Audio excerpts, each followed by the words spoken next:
Welcome back to Full On Football. With, of course, we've been speaking to Neil Henderson, the coach of Modbury Jets in the Super League segment, and now it's time for our Premier League segment. And with us is a young man who had a bit of a break from football for, I think, 18 months or so, I think it was. A lot of water's passed under the bridge since then. It's been basically about 3 years since he's been on the show, and we're really glad to have him back. And that is, of course, Paul Tsoukalas from Adelaide Cobras, the captain of Adelaide Cobras. Welcome back. Great, it's great to be back. Thanks for having me once again. It's been a few years since we've seen you. It has been, certainly, yeah. I think the last time I was in was probably 2007 and took a holiday last season, so it's good to be back playing again this season as well.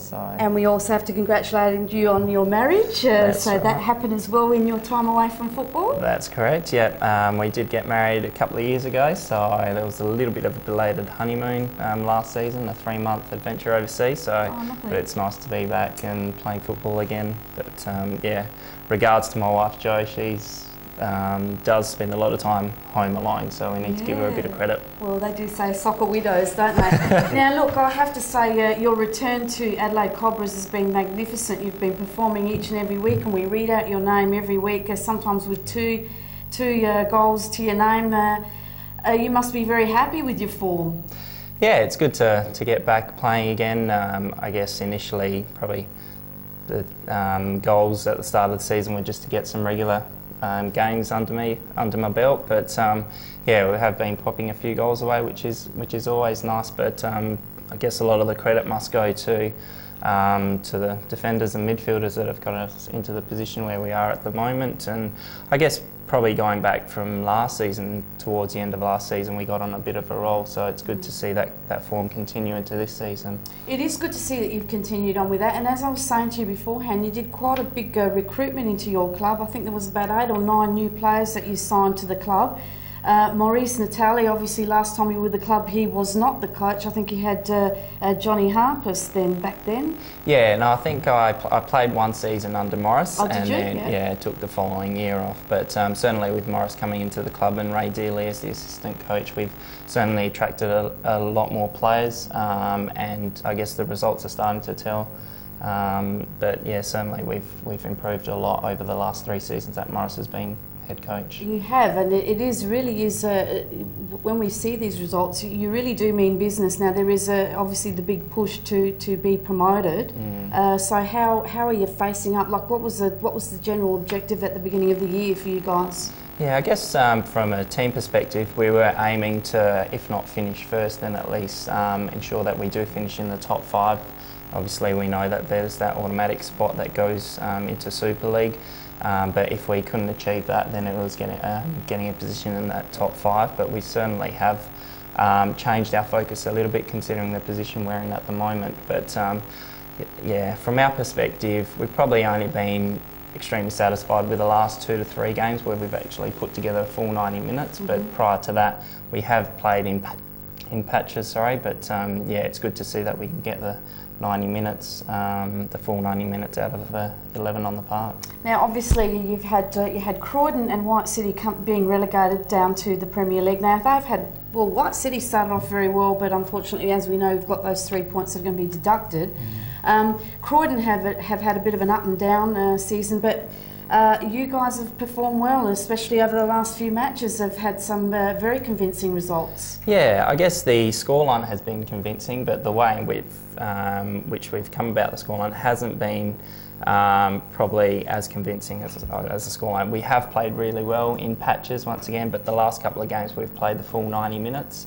But apart from that, yeah, I think we're just looking to put together, 11 players on the park that can play the full 90 minutes, and we do, to our credit this season, have a lot of depth in the club, considering that our reserves are currently sitting top in their division, and our 19's got their first win on the board on the weekend, so everything's looking rosy, and in the background the club's also recently put some new lights up on the ground, and have also obtained a permit from the council approval to build new facilities down at the airport, just opposite the airport. So there's been a lot of work going into the club, and a lot of the committee members have put a lot of time and effort into that, so we'd just like to give them a big thank you as well. Definitely. We had George Kotevli on last year speaking about that new development basically it was the airport fields that they have over at West Beach there, which is very exciting for the club.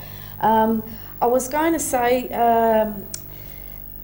I've lost my train of thought now, but you were talking about the depth of the reserves and the under-19s. Is the club actively promoting guys up? Are you always looking at guys to bring them in and to be able to develop them for your future players? Definitely. I think last season we saw the promotion of a handful of players that were able to take that next step from the reserves and up into the senior team, and certainly we do have that this year. This year, I believe, any of a number of players could easily come into the team and perform really well. So I guess it puts a lot of pressure on the players that are actually on the park each and every weekend to ensure that they play to their best ability, because they know somebody's sort of chasing their tail, waiting for them to falter before they can take their position. So. Yeah. And what about yourself, obviously as captain? What are you instilling to these younger players through your experience? Yeah, I guess this season we've got a large group of senior players and experienced players that have been there, so my role sort of isn't that involved with that, but we certainly do try and instill, sort of encourage them to play their own game and not be afraid to make mistakes. And I think that's really important as a young player, is to have that backing from the senior players. So that's the main thing that we're trying to instill into these younger players. And what about your position on the park? Because I know you were a striker, you went back to defender, and so where are you positioned on the park at the moment? Because I haven't actually been out to watch any of the Cobras games yet, which I will be doing in the future. Yeah, this season I've been playing a role up forward, so once again returning to a role that I probably played probably 3 to 4 years ago, so it's nice to get the ball in the back of the net. And as I said, doing very well. And let's have a look at those results from round 10 for the Premier League. And we see that man's name up there yet again. Adelaide Cobras 3, White City 0. That was 0-0 at half time, and they did go down to... Did they lose a player at all? They did have a player sent off midway through the second half, and also Baron came off injured early in the first half, so yeah. So another convincing win by your team. So of course Paul Tsoukalas and Jackson, and then an own goal as well, being contributing to that 3-0 win. Adelaide Olympic 0, Salisbury United. Salisbury getting another win there, 1-0 win. Adelaide Olympic also went down to 10 men before the end of the first half, so a little bit of indiscipline there. Garifas scoring for Salisbury, so well done to Salisbury, gives them another little boost of confidence. Sassy 0, Croydon Kings 3, with Pro Loisidis, Klimek and Tarabar scoring for Croydon. Sassy going down there, so that's very unusual, because usually they come out as the winners in the end, but obviously Croydon, we did see him the week beforehand, very strong side, another young side. South Adelaide Panthers going down to Pirates 4-0, so a big win there for Pirates. Coley getting 2, Skeffington and Pemberton also contributing to the 4 goals for the Pirates.